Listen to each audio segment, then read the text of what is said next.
there, so I had a safe entry or safe exit, and saw there's some kayaks downstairs too. Worst case scenario, if the flooding's persistent, but feel pretty good. The power actually flickered, went off a couple times this morning, so it's crossing our fingers that we have the power a little longer. All right. Good luck to you, Mark. Stay safe out there. And again, Jim, that offshore flow, that wind coming in from the east, combined with the low tide, whoa, that has exposed a lot more of the coastline here, and it also kind of demonstrates why this area is so vulnerable to storm surge.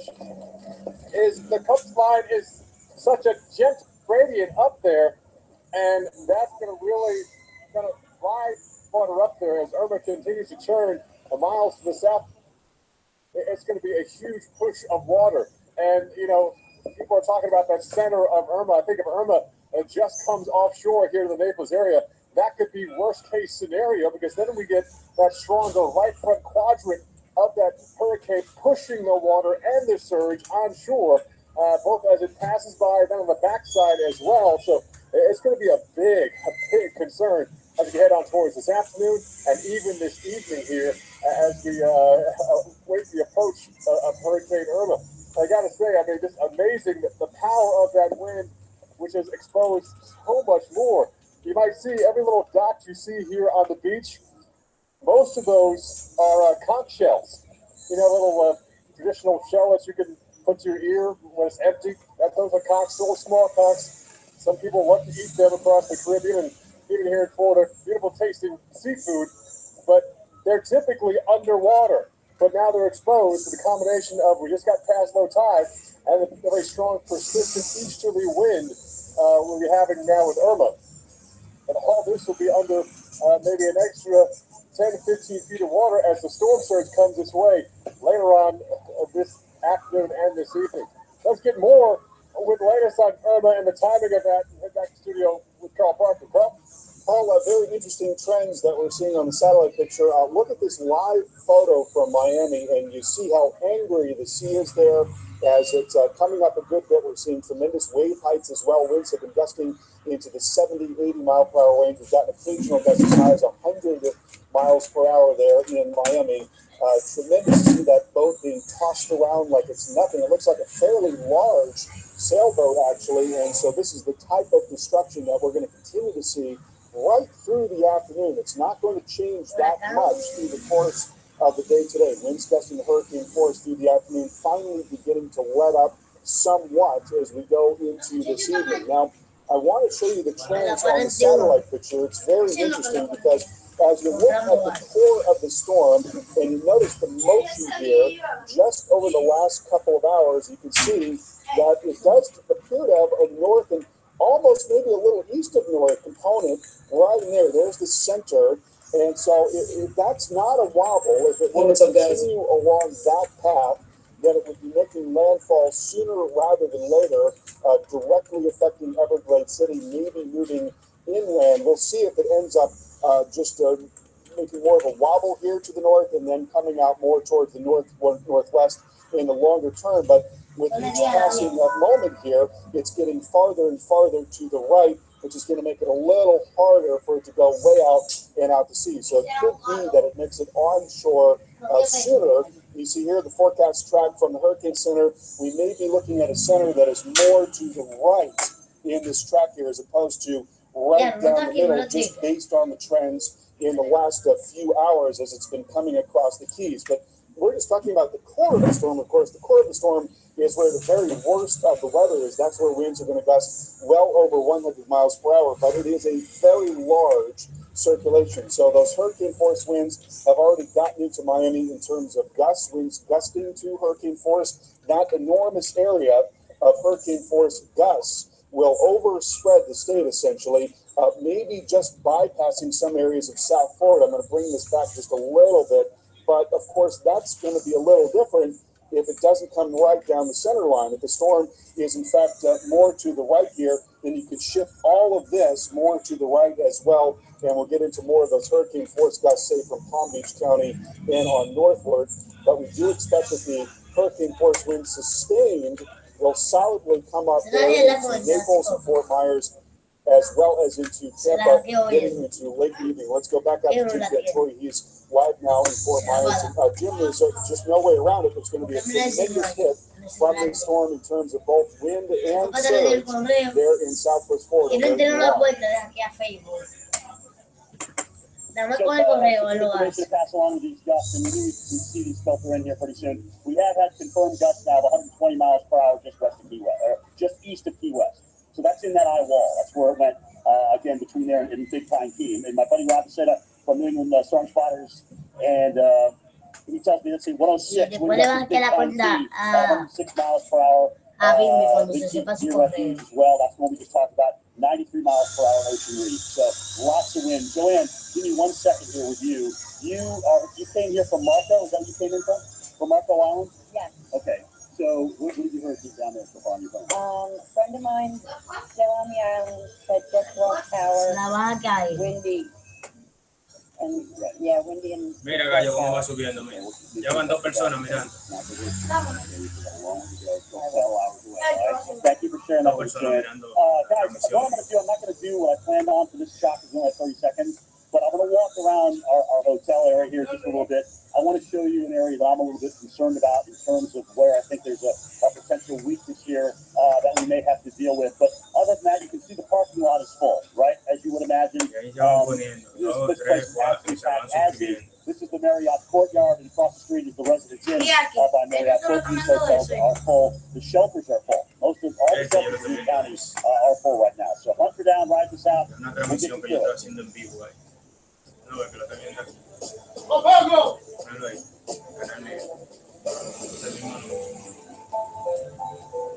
¿Cómo parece? Right back to the wind. I want to keep it protected. There we go. Okay. And now we're back on the other side of the building.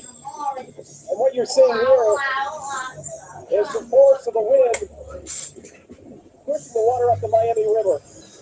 And we're getting some overwash here. What you can't see below me is we've got a pier. We've got decking up and down here, and I'd say about 15% of the pours have been pushed up by the force of the water. So some minor structural damage. Ayer me llegaron a 500 y pico el video que yo And tengo. over 500 y pico gente mirando. here in the Brickell area of the mainland.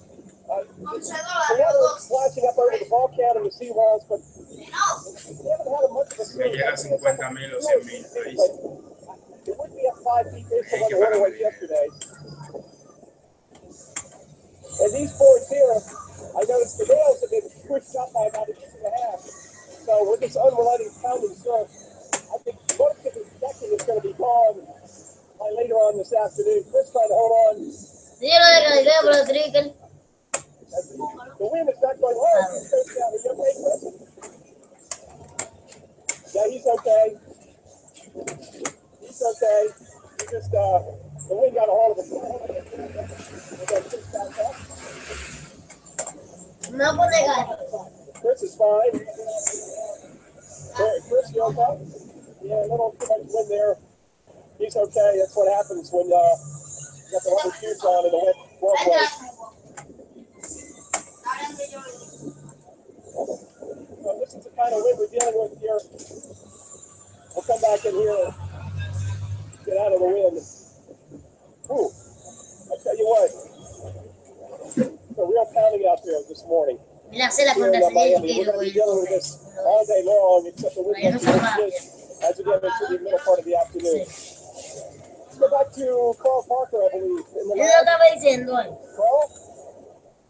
This is la madre yo, the list of it, but tú it's que going to bien have para saber. what seems like an eternity here in South Florida. Yo le dije, yo no That's me la what sé. it's all about, Mike. It's a long duration event because this storm is so large and so powerful, and it has now officially Es del made número de la landfall contraseña. in the Keys. Here's a look at the statistics, and we're talking about only the first time that we've seen two Category 4s making landfall in one season. 130 mile per hour winds as it made landfall in the lower 40 Keys at 9 to 10 this morning. There is still now an extreme wind warning that has been extended until 11 to 15 for tornado-like winds there in the lower and middle keys, especially where you see this very heavy rain. That's where that velocity can really be brought down to the ground. So areas just west of Marathon getting absolutely pounded right now, as well as near Key West. And you're talking about it easily well over 100-mile-per-hour wind. We are seeing that occasionally in South Florida as well. So you get this enormous area of strong winds coming in and across South Florida now, winds gusting to 60 in Pompano, gusting to 47 in West Palm. This is what's going to go on for hours and hours and hours. As we look at the velocity data, what we see here is that there are winds that are just about 1,000 feet off the ground that are up to around 90 miles per hour. And so where we see heavier rain, it can bring that velocity down to the ground. And this is the kind of thing that's going to go on right through this afternoon. It's not going to change very much at all. El día de que con bomba nada más voy a entrar. There's Brevard County under warning going until 9:45. Here's the high-resolution forecast. You've got this relentless pounding in South. Bueno, yo parezco un punto azul. This morning, Yo no sé again, por qué the me time parece is así. running out, almost gone here in terms of people evacuating. Are you getting even more word of people coming into shelters this morning?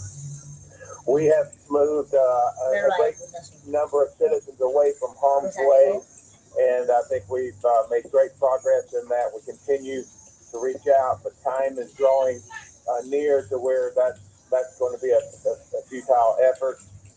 I think we are seeing gusts here from 30 to 50 miles an hour, and deteriorating conditions are well underway.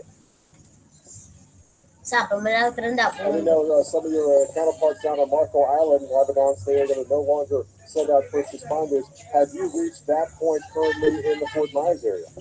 We're right on the threshold of it. It should have been announced while I've been on the phone here, even. So I would say, for all intents and purposes, the answer is yes.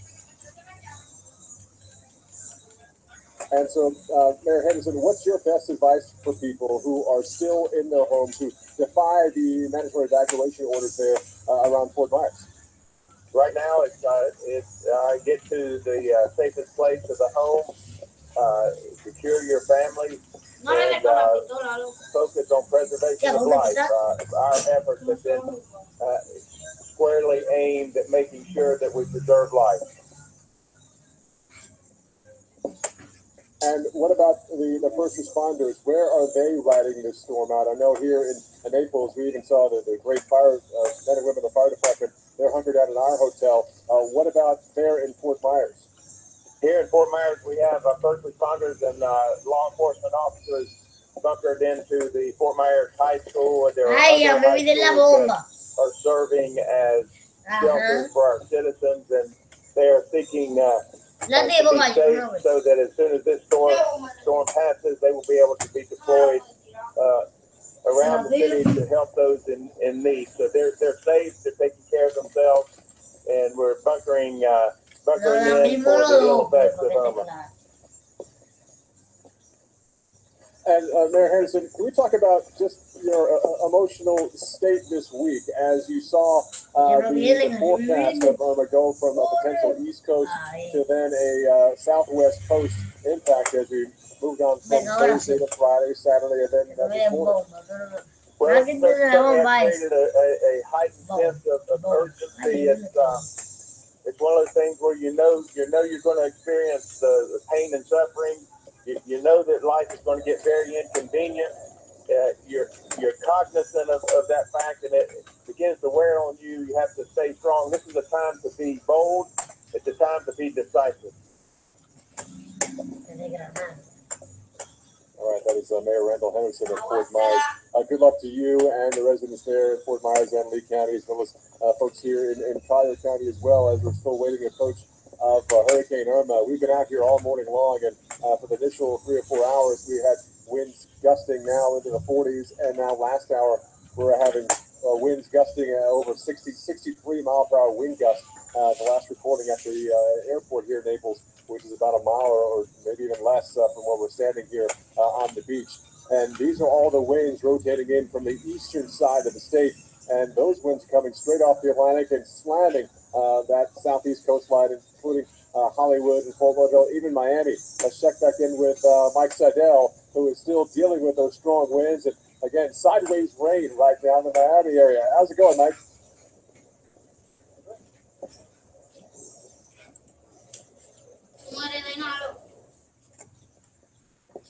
I'm not sure Mike could la bomba, strong winds and rain out there. But if you've been watching us this morning, you've noticed that Mike isn't getting a brunt of it, and that's what we kept saying. People on the East Coast who are evacuated to the Southeast were thinking, oh, it's not going to be that bad. It's going to be a West Coast thing. But that's what we're telling you. Don't get caught up in the singular point of Irma. It is a huge storm, and we're seeing those strong winds coming in on the East Coast. So it's bottom line is it is a very good thing that you did evacuate. Many areas there have lost power. Last check I saw, nearly 1 million customers without power statewide here in Florida. And again, 1 million customers could be a family of 2 or a family of 4, or maybe an apartment building of 300. And so again, you can easily get those numbers of almost 1 million to well over 1 million in terms of actual people. Again, I think Mike might be able to hear me right now. And Mike, how long have you been in the thick of this in terms of the sideways rain and these very strong winds? Oh, we've been out here since 5 this morning, and the only thing that's changed is the wind has slowly ramped up. Now we're getting up to and over Hurricane Force. Virginia Beach is not far that way, up or south, and over to the Rosenfield School, University of Miami. They mentioned the gust last hour of 100 miles an hour. So it's about the worst of it. Now look on the radar. Look down to our south towards Homestead, southern Miami-Dade County. That's darker reds and oranges. Coming up our way. So Ay, mira que tiene la bomba. the brunt, that's maybe the highest wind we'll see as Irma continues to scoot farther away, mileage-wise, but these are large, huge gyra, a monster circulation, and that's how we get these winds. And look what it's doing to the inland waterway here, the bay, and it's blowing the water up the Miami River. I had no idea what the impact is farther west, but you can see it splashing over the decking here. We've lost about look at this. We've lost about 20% of the decking now. The water just coming up from underneath and just pushing these boards up. These high rises, I bet they're getting quite a throw up there. There are people that did not evacuate. That are up in those high rises. We could see them last night. Not many, but there are a few out there. This wind is ripping right through here. And by the way, I want to show you how we're staying safe. I just walked over here. And we're out of the wind. We've got our vehicles over here. We're tucked in under this very sturdy concrete building. This is why we picked this location, because it gives us great protection. We have power, and also we've got these terrific visuals we're giving you on the Weather Channel on this side. And welcome back to our continuing Yeah, coverage but of the a very guys. powerful Hurricane Irma, now a Category 4, 130 mile per hour. There you see the effects in Miami, tremendous wave action, storm surge, now coming in winds of gusts as high as 100 miles per hour. Beautiful Juno Beach there, Palm Beach County, a very angry sea. It's going to be quite a workout for the beaches all up and down the east coast of Florida. Lauderdale by the sea, we see something similar, and even up into Melbourne. That gives you an idea just how large this circulation is. Now, I want to show you the radar picture and show you the trends in the last couple of hours. Hurricanes are notorious for wobbling, which is to say they appear to change direction, but they're not actually changing direction. However, that having been said, what looks like is happening here is we've got a definitive northward track. Now, it's going to have to, at some point, take a left if it's going to remain more offshore, going up and along the coast of Southwest Florida. It's going to have to take a little bit of a left turn. If that doesn't happen soon, then it may be that we see the worst of the weather coming up towards Everglades City and towards Marco Island and Fort Myers. And maybe that changes the downstream effects a little bit as well. Obviously, if the storm is more inland, then it's not going to remain as strong as it gets farther to the north. But that remains to be seen. So interesting trends here on the radar picture. Let's get back out to Jim Cantori. He is in Fort Myers right now. And Jim, as you mentioned, winds getting up to 120 miles per hour in Key West. So that eye wall means business there. And where that comes in, that's where we're going to see the very worst of the weather. Yeah. Yeah, but Carl, you remember a couple of days ago when we were talking about this, we thought it was going to do just that. Come in where you're saying and be, not as pronounced farther north, certainly in terms of the damage. So, again, guys, we're playing with, in the horizontal here, 5-10 miles. It makes all the difference in the world on where this comes in. Great stuff, Carl. By the way, guys, for just kind of weird stats sake, this is the anniversary of Hurricane Donna. Back in 1960, today, September 10th. That was probably the worst hurricane to go through the Keys since, obviously, Irma has this morning. But how strange is that it's on the same exact date? And this, of course, may follow a similar path to the 1935 hurricane, which also crushed the Keys. All right, I want to bring in Ben Abas, who's the director of Lee County Public Safety. Ben, thanks for taking the time to talk to us this morning. Give me an idea of the shelter situation. From what I was hearing about a local meeting this morning, a lot of those shelters are full capacity. Yes, sir. Good morning. We've launched the largest sheltering operation in our history, with close to 30,000 people sheltered in public shelters. We've also opened a number of what we call refuge of last resort, where people, if they can't get to one of the ordinary public shelters, they can go to those facilities. About 30,000 people in those shelters right now, plus 1,700 pets. We also have 1,000 special needs clients and their caregivers into additional shelters. So there's a lot of effort and planning goes into that process, and we've had to roll out every last bit of effort we can to make sure that people have a place to get safe. Hey Ben, help me feel better a little bit about the Germain Arena. I just see this big hockey rink out here, and I see forecasts with winds at 125 miles per hour. Let me know how that arena is going to hold. Well, I think the efforts of the county and the private entities across the county, whether it's Germain Arena, we also have facilities over at Florida Gulf University, our local school district, other governmental facilities. We work with them in blue sky times to make sure that those facilities can handle the types of events that we might have to endure. That also includes at times public-private partnerships to harden those facilities so that they can be prepared for this type of an event. And we're constantly checking in with all those shelter managers to see that their needs are met. Also to start prioritizing any post-landfall missions that would take priority over other missions that we might have to use. First of all, folks, I hope you heard what Ben was saying. 30,000 people in the shelter in Lee County. That's a tremendous number of people. Ben, tell us how many are in Germain Arena alone at this time. I mean, from what I heard, it was literally wall-to-wall people in there. Well, we have around 5,000 people in that arena right now, and that arena is not at its complete capacity. There are a number of our public shelters that still have a little bit of capacity left. So, we've asked people not to be driving on the road, but certainly we wanted to make sure that anybody that wanted to evacuate had some place that they could get to and be secure as the storm makes landfall. And certainly the only thing will be if you're in one of the surge zones that has been asked to evacuate and you haven't yet. Yeah, You're probably speaking to them to get to some of these shelters. Right, okay,